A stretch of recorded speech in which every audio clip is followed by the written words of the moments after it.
ఎవరు కొట్టారమ్మా మిమ్మల్ని? వాళ్ళ శిష్యులే కొట్టారు. ఇప్పుడు ఉదయం జరిగింది అది అంటే ఎప్పుడు కొట్టారు? ఎప్పుడు దాడి చేశారు మీ మీద? 9వ తారీఖు. 9వ తారీఖు. నేను వేరే పనిలో ఉండి శివరాత్రి కదా ఆ బిజీలో ఉన్నాను. ఇప్పుడు ఫ్రీ దొరికింది కాబట్టి వా ఎప్పుడైతే నేను ఒక వీడియో పెట్టానో శ్రీశైలం నుండి రాజేష్ నాథ్ గురించి ఒక వీడియో పెట్టానో ఎంతమంది బాధింపబడ్డారో వాళ్ళందరూ నాకు కాంటాక్ట్ అయ్యారు, ప్రూఫ్లు కూడా ఇచ్చారు. అయ్యే ప్రూఫ్స్ తో నేను ఉన్నాను. అది సో వారు ఏమన్నా ముందుకు వచ్చి కంప్లైంట్ ఏమైనా ఇస్తారు? అంటే వారి వివరాలు గోప్యంగా ఉంచుతాం. గోప్యంగానే ఉంటారు, వస్తారు, కంప్లైంట్ ఇస్తారు. ఫేస్ ఎవరికి చూపెట్టరు, ఊరి పేరు కూడా చెప్పము. వస్తారు, కంప్లైంట్ స్వయంగా నేనే తీసుకొస్తాను, కంప్లైంట్ ఇప్పిస్తాను, వెళ్తాను. ఇప్పుడు ఎందుకు జరిగిన దానికి నా మీద దాడి జరిగింది ఇక్కడనే తణుకులనే కాబట్టి నేను అక్కడ అందుకే ఇక్కడనే కంప్లైంట్ ఇచ్చి ఎఫ్ఐఆర్ తీసుకొని వెళ్ళిపోతాను. శివరాత్రి ముందు జరిగింది మీ మీద దాడి? యా, ఒక రోజు ముందు. ఏంటి ఇప్పుడు ఆ మహిళల్ని మీతో పాటు ఎందుకు తీసుకురాలేదు? ఆ వీడియోలో అమ్మాయి క్లియర్ గా చెప్తుంది, అగోరి మాట చెప్పింది, నాకు ధైర్యం వచ్చింది, నేను చెప్పానని. సో మీతో పాటు తీసుకొచ్చి ఎందుకు కంప్లైంట్ ఎందుకు? ఇప్పుడు అందరికి చూపెట్టాలా ముఖం? అందరికి చూపెట్టి అందరు ఇచ్చేయాలనా? ఇప్పుడు నేను వాళ్ళ పేర్లు ఎత్తానా, వాళ్ళ ఫేసులు చూపెట్టానా? ఇదే రాజేష్ నాథ్ గారు వేరే అనుచరులతోనే వాళ్ళకి థ్రెట్టింగ్ ఉండడానికి గ్యారంటీ ఏంది? నువ్వు ఇస్తావా? నువ్వు డైలీ కాపాడుతావా? పోలీసులు కాపాడతారా? కాపాడలేడు కదా, మరి నేను కాపాడుకుంటాను. నేను కాపాడుకుంటాను. సరే రేపు ఇప్పుడే నేను వీడియో కాల్ నీకు పేజ్ చూపెట్టాలా? మరి నీ కెమెరాకి చూపెట్టమంటే చూపెడతా నేను. కాదు కదా. మీకు అతను ఏదో కొంచెం మంచిగా చెప్పాడు, ఎట్లా ఉండాలి ఏంటి అంటున్నారు. మీరు ప్రెస్ మీట్ కూడా పెట్టారు. నేను పెట్టానా, వాళ్ళు పెట్టారా? వాళ్ళు పెట్టారు. మరి నన్ను అంటావా? వాళ్ళ క్రేజ్ గురించి ఎవరైనా పెట్టుకోవాలి. సో ఇప్పుడు మీరు కంప్లైంట్ అయితే ఇస్తున్నారా? కంప్లైంట్ ఇస్తాను, ఎఫ్ఐఆర్ లేని ఇక్కడికి వెళ్ళి కదలను. అది అంటే మీకు నా గురించి, నా మీద దాడి గురించి నేను కంప్లైంట్ పెడుతున్నాను. రేపు బాధితులను తీసుకొని వచ్చి కంప్లైంట్ పెట్టిస్తాను. ఓకేనా? అది ఇప్పుడు మీరు ఎఫ్ఐఆర్ ఇప్పటికైనా మహిళా సంఘాలు హిందుత్వవాదులు అంటున్నారు కదా, ఇలాంటి జరిగినప్పుడు స్పందించండి. ఇలాంటి జరిగిన వాళ్ళని ఇలాంటి చెత్తన వాళ్ళని చితగొట్టండి, రాళ్లతో కొట్టి చంపేయండి. అంటే మాకేం తెలుసు, మీరే వెళ్ళారు కదా ముందు. ఫస్ట్ అసలు స్టార్టింగ్ మీరు వెళ్ళారు కదా, అసలు అతను ఉన్నాడని కూడా తెలియదు. తణుకులో మీరు వెళ్ళేదాకా మాకు. మీ తణుకేనా? మా తణుకు ఏలూరు.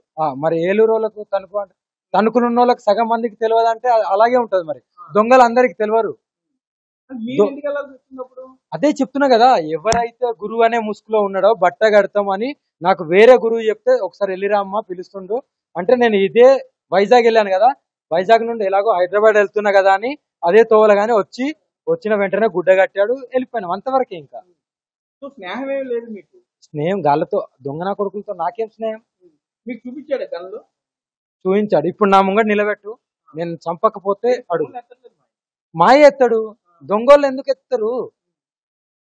సో మీకు ఎప్పుడు తెలుసు యువకులను ఎలా మోసం చేస్తున్నారని? ఎప్పుడు కాంటాక్ట్ అయ్యారు?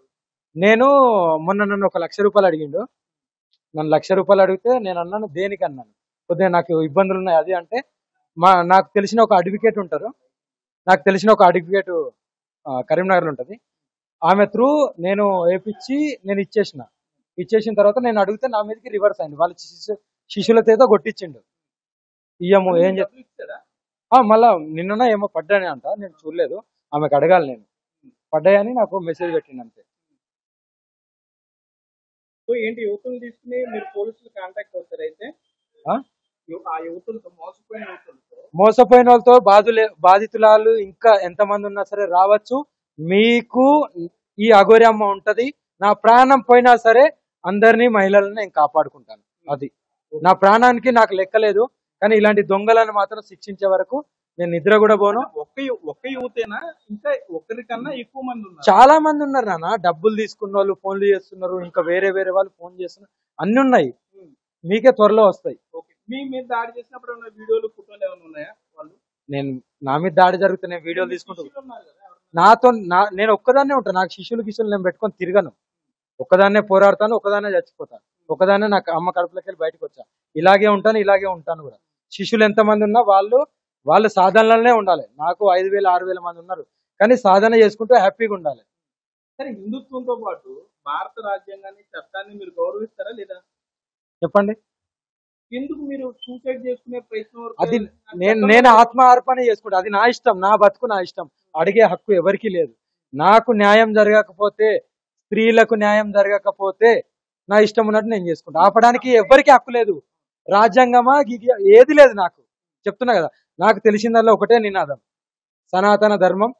నేను ఏదైతే 3 నియమాలతో వచ్చానో, గో సంరక్షణ, స్త్రీల గురించి, సనాతన ధర్మం, వీటి గురించే నాకు. నీకు పోలీస్ స్టేషన్ల రాజ్యాంగమా, ఐ డోంట్ కేర్. అది నాకు అవసరమే లేదు. ఎందుకట్లా మీరు ఆత్మార్పడి ఇప్పుడు పోలీసులు కంగారు పడి సాధారణ ప్రజలు కంగారు పడిపోయి కంగారు పడమని ఎవరన్నారు? కంప్లైంట్ తీసుకుంటే ఎందుకు కంగారు పడతారు? అదే ఇక్కడ ఒక మర్డర్ రోడ్ వస్తే వాళ్ళవి మాత్రం తీసుకుంటారు, రేపిస్ట్ వస్తే వాళ్ళవి తీసుకుంటారు. మరి ఇక్కడ ఏం చేసిన